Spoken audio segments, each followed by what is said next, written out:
রাজধানীর ফুটপাত ও জনজীবনে শৃঙ্খলা ফেরাতে নতুন উদ্যোগের কথা জানিয়েছেন ঢাকা দক্ষিণ সিটি কর্পোরেশনের প্রশাসক মোহাম্মদ আব্দুস সালাম। তিনি জানান, হকারদের নিয়ন্ত্রণে আনতে শিগগিরই লাইসেন্স ব্যবস্থা চালু করা হবে। পরিকল্পনা অনুযায়ী প্রতিটি হকারের জন্য নির্ধারিত লাইসেন্স থাকবে, যা পরিচয় হিসেবে ব্যবহার করা হবে এবং নির্দিষ্ট স্থানে বসার সুযোগ দেওয়া হবে। পাশাপাশি বিকল্প হিসেবে সন্ধ্যাকালীন মার্কেট ও হলিডে মার্কেট চালুর বিষয়টিও বিবেচনায় রয়েছে। স্থানীয় পর্যায়ে ফুটপাত ব্যবস্থাপনা ও জনদুর্ভোগ কমাতে এই উদ্যোগকে গুরুত্বপূর্ণ পদক্ষেপ হিসেবে দেখা হচ্ছে। বিস্তারিত থাকছে ডেস্ক রিপোর্টে।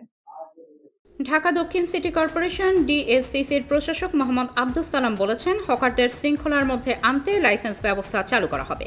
একই সঙ্গে বিকল্প হিসেবে সান্ধ্যকালীন মার্কেট ও হলিডে মার্কেট চালুর পরিকল্পনা নেওয়া হয়েছে। সোমবার 13 এপ্রিল রাতে রাজধানীর খিলগাঁওয়ে কেপিআরসির উদ্যোগে আয়োজিত খিলগাঁও আবাসিক এলাকার সমস্যাদি নিরসনে মতবিনিময় সভায় তিনি এসব কথা বলেন।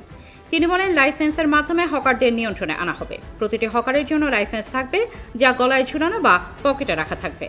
একইভাবে নির্দিষ্ট স্থানে বসার জন্য পৃথক পরিচয় থাকবে। প্রশাসক জানান, রিকশার মতো করে নাম্বার ব্যবস্থাও চালু করা হবে। এতে করে এক জায়গায় যতজন হকার বসার অনুমতি থাকবে, ঠিক ততজনই বসতে পারবে। কোনোভাবেই অতিরিক্ত বা অবৈধ হকার বসতে পারবে না। তিনি বলেন, আমরা হকারদের শৃঙ্খলার মধ্যে আনতে চাই। ঢাকা শহর কি সারা বাংলাদেশের সবার জন্য ব্যবহার করার জায়গা। আমরা ট্যাক্স দিচ্ছি, সবকিছু দিচ্ছি, আর তারা সে ফ্রি ব্যবহার করবে, এটা তো হতে পারে না।